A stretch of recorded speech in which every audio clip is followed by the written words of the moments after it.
Қайырлы күн достар, мен сіздерге бүгін бауырсақ жасап көрсетемін. Бізге сүт, су, дрожь, бөлме температурасында сары май, бір жұмыртқа және де сұйық май қажет болады қыздар.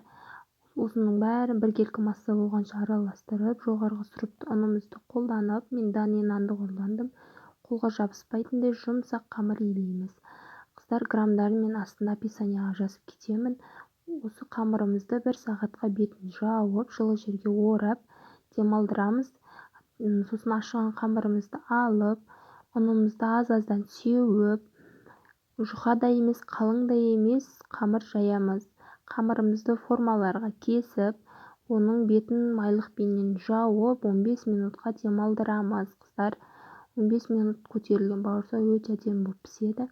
15 минуттан кейін қызып тұрған майымыздан 2 беті қызарғанша пісіріп аламыз. Пышный, әдемі жұмсақ бауырсақ шығады. Қыздар, жасап көріңіздер.